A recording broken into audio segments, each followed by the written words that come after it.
ചേട്ടാ, വെഞ്ഞാറമൂട്ടിൽ സഹോദരനെയും കാമുകിയെയും ബന്ധുക്കളെയും അടക്കം കൂട്ടക്കൊല ചെയ്ത അഫാനുമായി ബന്ധപ്പെട്ട കൂടുതൽ വിവരങ്ങൾ ഇന്ന് പുറത്തു വന്നിട്ടുണ്ട്.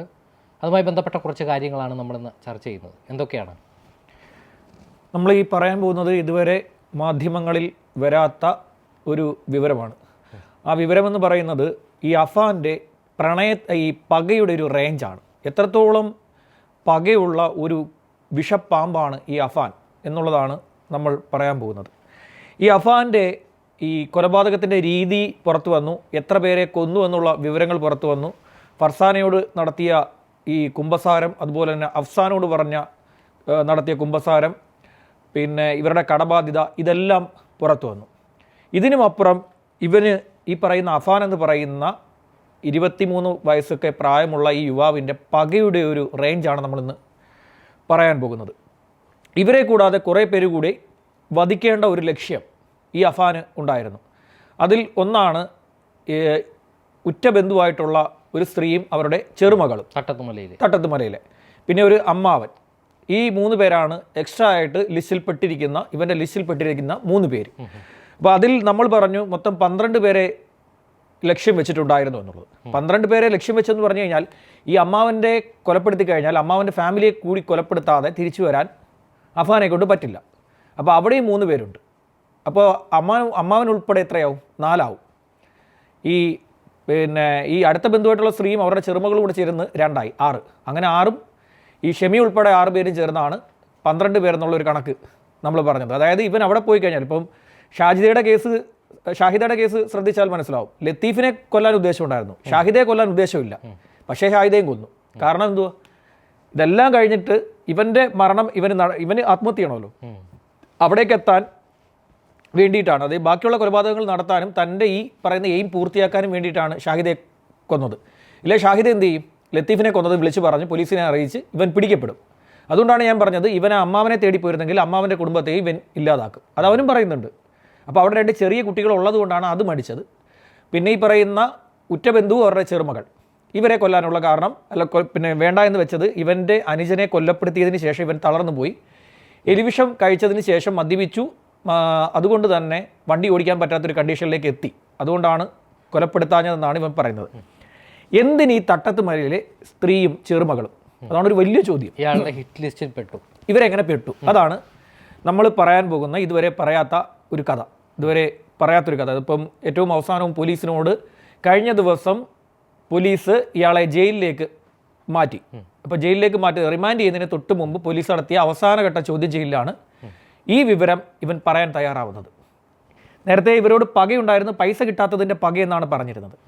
പക്ഷേ അങ്ങനെയാണെങ്കിൽ ഇവന് പക തോന്നേണ്ടത് ഈ സ്ത്രീയോട് മാത്രമാണ്, ചെറുമകളോട് പക തോന്നേണ്ട കാര്യമില്ല. അവിടെയാണ് നമ്മൾ ഈ കൊലപാതകം നടക്കുന്ന തിങ്കളാഴ്ചയ്ക്ക് തൊട്ട് മുമ്പുള്ള ഞായറാഴ്ചയെക്കുറിച്ച് അറിയേണ്ടത്.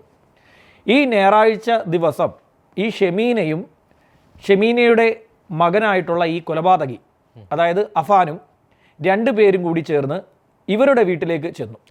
തട്ടത്തുമലയിലെ ഈ വീട്ടിലേക്ക് ചെന്നു.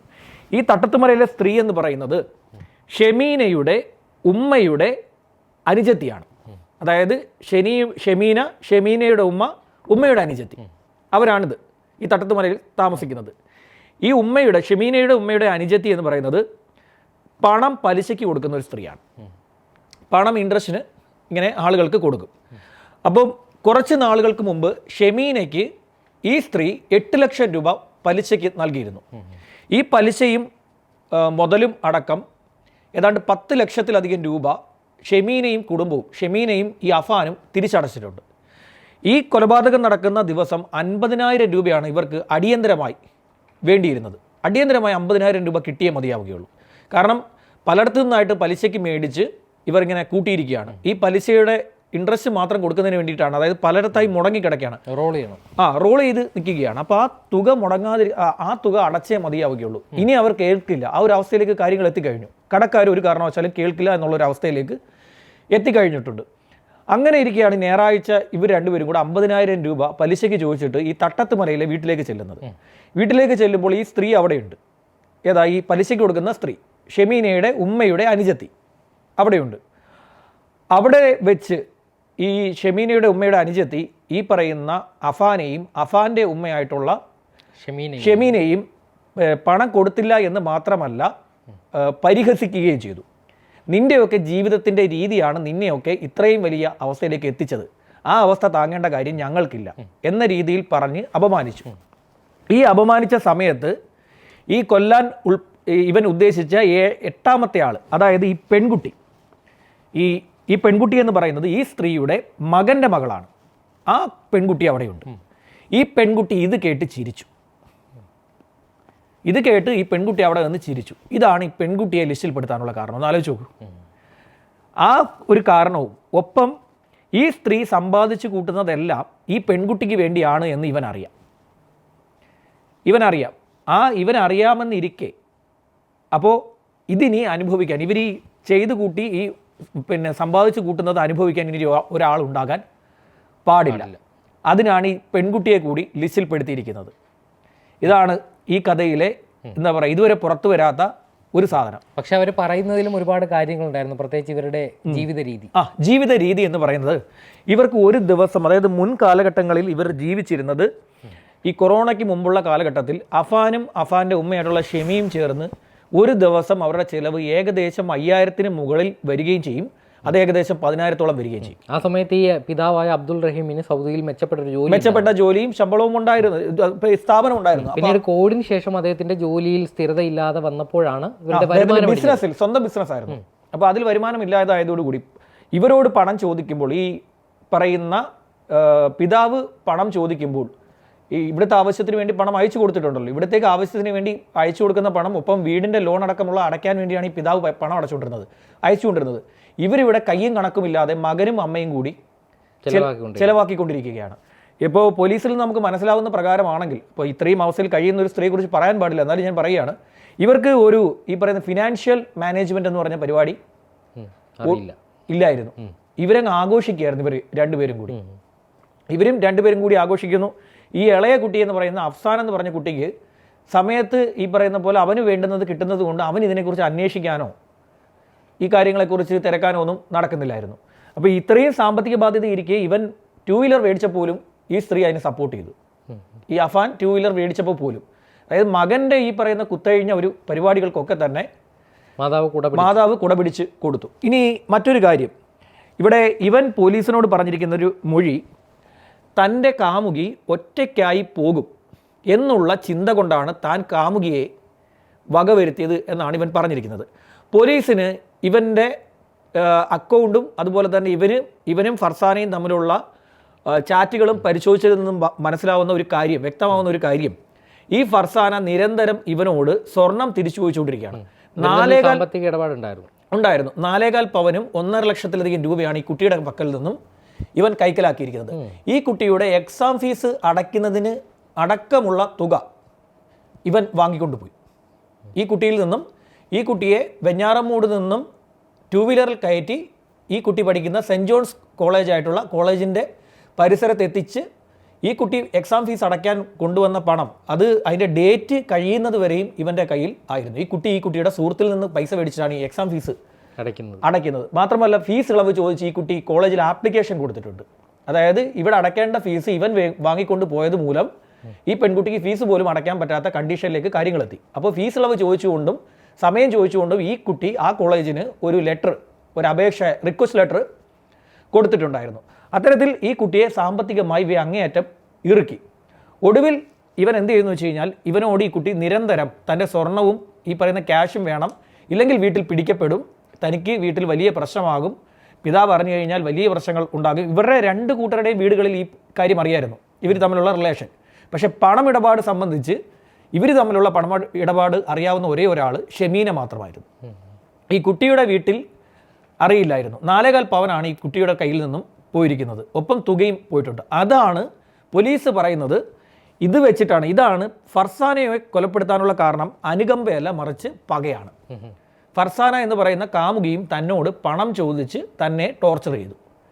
അത് പോലീസിന് ഇതെങ്ങനെ മനസ്സിലായെന്ന് വെച്ച് കഴിഞ്ഞാൽ, പോലീസിന് ആദ്യം തന്നെ ചോദ്യം ചെയ്യലിൽ ഇവൻ്റെ മൊഴിയിൽ പോലീസിന്, അതായത് ഈ പറയുന്ന ഇത്രത്തോളം ക്രൂരമായി കൊലപ്പെടുത്താനുള്ള കാരണം, അത് ഒരു കുട്ടിയെ എന്താ പറയുക തനിക്കൊപ്പം കൊണ്ടുപോകണം, താൻ മരിക്കുമ്പോൾ ഒപ്പം കൊണ്ടുപോകണം എന്നുള്ള കൃത്യം മാത്രമല്ല, ഫർസാനെ ക്രൂരമായി കൊലപ്പെടുത്താനുള്ള കാരണമാണ് അത് പകയാണെന്ന് പോലീസ് ആദ്യം തന്നെ വിലയിരുത്തിയിരുന്നു. മാത്രമല്ല, ഇവനെ ചികിത്സിച്ച മാനസികാരോഗ്യ വിദഗ്ധർ ഇവനോട് ഈ കാര്യം സംസാരിച്ച ശേഷം അവർ നൽകിയിരിക്കുന്ന റിപ്പോർട്ട് ഇവന് ബാക്കിയുള്ളവരുടെ, അതായത് ഈ പറയുന്ന ലത്തീഫിനോട് പകയാണ് ഉള്ളത്. അതുപോലെ തന്നെ സൽമാ ബീവി, ഇവൻ്റെ മുത്തശ്ശി, അവരോട് പകയാണുള്ളത്. അതുപോലെ തന്നെ അതുപോലെ തന്നെയാണ് ഈ ഫർസാനയോടുള്ളത്. അതും പക മാത്രമാണ്, അവിടെ പ്രണയമല്ല എന്നാണ് മാനസികാരോഗ്യ വിദഗ്ധർ പറയുന്നത്. അതുകൊണ്ടാണ് അവർ ഉറപ്പിച്ച് പറഞ്ഞത് ഇവന് മാനസികപരമായിട്ടുള്ള യാതൊരു പ്രശ്നവുമില്ല, ഇവൻ ഇത്രയും പേരോടുള്ളത് പകയാണ്. ആ പക ഇവൻ്റെ ഉള്ളിൽ കിടന്ന് ഇങ്ങനെ നീറിപ്പുകയായിരുന്നു. വളരെ വലിയ പകയുള്ള, അതിവിഷമുള്ള, അതീവമായിട്ടുള്ളത്, എന്താ പറയുക, ഭയങ്കരമായിട്ടുള്ള വിഷമുള്ള, ഏറ്റവും വിഷമുള്ള ഒരു പാമ്പെന്ന് പറയുന്ന അമ്മാതിരിയുള്ള പക, അത്തരത്തിലുള്ളൊരു പക ഇവൻ്റെ ഉള്ളിലുണ്ടായിരുന്നു. അതാണ് ഇവിടെ പ്രതികരിച്ചിരിക്കുന്നത്. ഇത്തരത്തിലുള്ള പക ഇരിക്കുമ്പോൾ ഇവിടെ നമ്മൾ ചോദിച്ച പോലീസിനോട് നമ്മൾ അന്വേഷിച്ച ഒരു കാര്യം ഇവൻ്റെ ലഹരി ഉപയോഗവുമായി ബന്ധപ്പെട്ട ഒരു കാര്യമാണ്. അത് മാനസികാരോഗ്യ വിദഗ്ധർ പറയുന്നത് ഇത്തരം വ്യക്തികൾ ലഹരി ഉപയോഗം നടത്തിക്കഴിഞ്ഞാൽ, അതായത് ഇങ്ങനെ ഈ പറയുന്ന പോലെ പക വെച്ച് പുലർത്തുന്നവർ ലഹരി ഉപയോഗം നടത്തിക്കഴിഞ്ഞാൽ അത് ഇരട്ടിയായി പ്രതികരിക്കും. രാസലഹരി ഒരു തവണ ഉപയോഗിച്ചിട്ടുണ്ടെന്ന് അവരോട് സമ്മതിക്കുകയും ചെയ്തിട്ടുണ്ട്. കൗൺസിൽ ചെയ്തവരടുത്ത് സമ്മതിക്കുകയും ചെയ്തിട്ടുണ്ട്. രാസലഹരി താൻ ഒരു തവണയെ ഉപയോഗിച്ചിട്ടുള്ളൂ, അതിൽ കൂടുതൽ താൻ ഉപയോഗിച്ചിട്ടില്ല എന്നാണ് പറഞ്ഞിരിക്കുന്നത്. അവൻ ഉപയോഗിച്ച രാസലഹരി എന്താണെന്നുള്ള ചോദ്യത്തിന് ഇവൻ സ്റ്റാമ്പാണ് ഉപയോഗിച്ചത്. അതിൻ്റെ ഉപയോഗം എന്താണ്, അത് ഉപയോഗിച്ചാൽ എങ്ങനെ ഇരിക്കുമെന്ന് അറിയുവാൻ വേണ്ടി ചെയ്തതാണ് എന്നാണ്. LSD സ്റ്റാമ്പാണ് ഇവൻ ഉപയോഗിച്ചിരിക്കുന്നത് എന്ന് ഇവൻ അവരോട് ഒരു തവണ മാത്രം അത് ഉപയോഗിച്ചിട്ടുണ്ടെന്ന് സംഭവിച്ചിട്ടുണ്ട്. പക്ഷേ അത് പോലീസ് വിശ്വാസത്തിലെടുത്തിട്ടില്ല. ഇപ്പോൾ ഇവനെ ഇന്നലെ ഉച്ചയോടുകൂടി ഇവൻ്റെ പൂജപ്പുരയിലെ അതീവ സുരക്ഷാ ഭാഗത്തേക്ക് ഇവനെ മാറ്റിയിട്ടുണ്ട്. നേരത്തെ ജയിൽ സെല്ലിലായിരുന്നു. അതെ, ജയിൽ സെല്ലിലായിരുന്നു, മെഡിക്കൽ കോളേജിലെ. അപ്പോൾ ഇവനെ പൂജപ്പുരയിലെ അതീവ സുരക്ഷാ ഭാഗത്തുള്ള ഒരു ജയിലിൽ ഇവനെ ഒറ്റയ്ക്കാണ് പാർപ്പിച്ചിരിക്കുന്നത്. കാരണം ഇവൻ ആത്മഹത്യാ പ്രേരണ സ്വഭാവം, അതായത് ഇവൻ ആത്മഹത്യ ചെയ്യാൻ ആഗ്രഹിക്കുന്നതായി, ജീവൻ ഉപേക്ഷിക്കാൻ ആഗ്രഹിക്കുന്നതായി ഇവൻ ആവർത്തിച്ച് പറയുന്നതിനാൽ ഇവൻ 24 മണിക്കൂർ നിരീക്ഷണത്തിലാണ് ജയിലിൽ ഇപ്പോൾ ഉള്ളത്. ഇവന് ഏതെങ്കിലും തരത്തിൽ മരിക്കുവാനുള്ള യാതൊരു സാഹചര്യവും, അത്തരത്തിലുള്ള വസ്തുക്കളോ ഒന്നും തന്നെ അവിടെ ഇല്ലയാണ്. അതായത് ഇവൻ്റെ മറ്റ് സെല്ലുകളിൽ ഈ പറയുന്ന പാത്രവും വെള്ളം കുടിക്കാനുള്ള ഗ്ലാസും ഒക്കെ ഉണ്ടെന്നിരിക്കുക അതുപോലും ഇവൻ ഒഴിവാക്കിയിരിക്കുകയാണ്. ഇവന് വെള്ളം കുടിക്കണമെങ്കിലോ ആഹാരം കഴിക്കണമെങ്കിലോ എന്തെങ്കിലും സാധനം വേണമെങ്കിലോ ജയിൽ ഉദ്യോഗസ്ഥർ അത് കൊടുക്കുകയും അത് തിരിച്ചു വാങ്ങുകയും ചെയ്യുന്നുണ്ട് ജയിലിൽ. അതേസമയം തന്നെ, അതായത് ആ ടൈമിൽ തന്നെ ഇവനിൽ നിന്നും തിരിച്ചു വാങ്ങുകയാണ്. ഇവന് ഈ പറയുന്ന ഈ സാധാരണ സെല്ലിൽ ഈ പറയുന്ന ജുഡീഷ്യൽ കസ്റ്റഡിയിലുള്ള പ്രതികൾക്ക് ലുങ്കി പോലെയുള്ളത് ആണ് വസ്ത്രം ധരിക്കാനുള്ള അവകാശമുണ്ട്. അത് ശിക്ഷിച്ചാൽ മാത്രമേ വൈറ്റ് ആൻഡ് വൈറ്റിലേക്ക് ജയിൽ നമ്പരൊക്കെ കിട്ടുകയുള്ളൂ. പക്ഷേ ഇവന് ഇത്തരത്തിലുള്ള സാധനങ്ങൾ, അതായത് തൂങ്ങി മരിക്കാൻ പോലും ഉള്ള സാധനങ്ങൾ കൊടുക്കാൻ അത്തരത്തിലുള്ള വസ്ത്രങ്ങളാണ് ഇവന് ഏൽപ്പിച്ചിരിക്കുന്നത്. കാര്യങ്ങളൊക്കെ ജയിൽ വകുപ്പ് ശ്രദ്ധിക്കുന്നുണ്ട്. 24 മണിക്കൂറും നിരീക്ഷണത്തിലാണ്. അതിനുശേഷമായിരിക്കും വെഞ്ഞാറമൂട് കസ്റ്റഡിയിലെടുക്കുക. ഇനിയും ഈ കേസുകളിൽ മൊത്തത്തിലുള്ള എല്ലാ കേസുകളും ഒരുമിച്ച് കസ്റ്റഡിയിലെടുക്കാനാണ് പോലീസ് തീരുമാനിച്ചിരിക്കുന്നത്. അപ്പോൾ പോലീസ് ഈ ഉദ്യോഗസ്ഥർ പൂർണ്ണമായും പറയുന്നത് ഇവൻ്റെ ഉള്ളിൽ അതിഭയങ്കരമായ പകയാണ്. ആ പകയാണ് ഇത്രയും കാര്യങ്ങളും ചെയ്തു വെച്ചിരിക്കുന്നത്. ഷെമീനയ്ക്ക് നേരത്തെ തന്നെ അറിയാമായിരുന്നു ഇത്രയും പേരെ ഇവൻ കൊല്ലുമെന്ന്. ഇത്രയും പേരെയും ഇവൻ വകവരുത്തും എന്നുള്ളത് ഷെമീനയ്ക്ക് നന്നായി അറിയായിരുന്നു. ഷെമീന, ഫർസാന, അഫ്സാൻ അടക്കം എല്ലാവരെയും ഇവൻ കൊലപ്പെടുത്തുമെന്ന് ഷെമീനയ്ക്ക് അറിയായിരുന്നു. ലത്തീഫിനെ ഇവൻ എന്തായാലും കൊല്ലുമെന്നുള്ളത് ഷെമീനയ്ക്ക് ഉറപ്പായിരുന്നു. ഇത്രയും കാര്യങ്ങളാണ് ഇതിൻ്റെ ഏറ്റവും അവസാനമായി പോലീസ്, അതായത് ഇവനെ കൊണ്ടുപോകുന്നതിന് മുമ്പ് ബോധ്യപ്പെട്ട കാര്യങ്ങൾ. അതേസമയം ഷെമീനയോട് ചോദിക്കുമ്പോൾ ഷെമീന പറയുന്നത് മകൻ മറ്റക്രമങ്ങൾ നടത്തുമെന്ന് തനിക്കറിയില്ലായിരുന്നു. താനും കുടുംബവും വളരെ വലിയ കടബാധ്യതയിലാണെന്ന് ഷെമീന സമ്മതിച്ചിട്ടുണ്ട്. വീട്ടിലെ ഡയറിയിൽ കടബാധ്യതകൾ മുഴുവൻ രേഖപ്പെടുത്തിയ ഒരു ഡയറി വീട്ടിലുണ്ടെന്നും ഷെമീന പോലീസിനോട് സമ്മതിച്ചിട്ടുണ്ട്. തെളിവെടുപ്പിന് ശേഷം ആ ഡയറി, ഇപ്പോൾ ഒരു ഡയറി ഓൾറെഡി പോലീസിൻ്റെ കയ്യിലുണ്ട്, ഒരു ഡയറി കൂടി ഉണ്ടെന്നാണ് ഷെമീന പോലീസിനോട് പറഞ്ഞിരിക്കുന്നത്. ആ ഡയറിയിൽ കടബാധ്യത ഉള്ളവരുടെ കാര്യങ്ങളുണ്ട് എന്നാണ് പറഞ്ഞിരിക്കുന്നത്. 65 ലക്ഷം രൂപയല്ല കടം എന്നും പോലീസ് പറയുന്നു. 65 ലക്ഷം രൂപയല്ല കടം. ഇതുവരെ അവർ കാൽക്കുലേറ്റ് ചെയ്ത പ്രകാരം 83 ലക്ഷത്തിൽ കൂടുതൽ കടബാധ്യത ഇവർക്കുണ്ട്. 65 ലക്ഷം എന്ന് ഇവർ പറഞ്ഞു, പക്ഷേ 83-ന് മുകളിലുണ്ട് എന്നാണ് ഇവർ പറയുന്നത്. പക്ഷേ ഇതൊന്നും ഈ പിതാവ് അറിഞ്ഞിട്ടുമില്ല. കഴിഞ്ഞ 1 വർഷമായിട്ട് ഇയാൾ ഈ ഗൾഫിലുള്ള വിദേശത്തുള്ള പിതാവ് ഇവർക്ക് പൈസ കൊടുത്തിട്ടില്ല. ആകെ 5 ലക്ഷം രൂപയാണ് ഇവർ ഈ പറയുന്ന പിതാവിന് ഷെമീനയും മകനും ചേർന്ന് അയച്ചു കൊടുത്തത്. അല്ലാതെ ഒരു തുകയും അയച്ചു കൊടുത്തിട്ടില്ല. ഇത് ശരിക്കും പറഞ്ഞു കഴിഞ്ഞാൽ ഈ അക്രമത്തിൽ ഇപ്പോൾ ഇത്രയും കഥകൾ കേൾക്കുമ്പോൾ നമുക്ക് മനസ്സിലാകുന്നത് പകയുള്ള ഒരു ചെറുപ്പക്കാരൻ, ആ ചെറുപ്പക്കാരൻ്റെ ലൈഫിൽ യാതൊരു നിയന്ത്രണവും ഏർപ്പെടുത്താതിരുന്ന ഒരു മാതാവ്, അവൻ്റെ എല്ലാ വിക്രിയകൾക്കും കൂടെ നിൽക്കുന്ന ഒരു മാതാവ്, ഒപ്പം പിതാവ് അയക്കുന്ന പണം ദൂർത്തടിക്കുന്നതിൽ എന്താ രണ്ടുപേർക്കും തമ്മിലുള്ളൊരു മത്സരം തന്നെ നടക്കുന്ന ഒരു രീതി.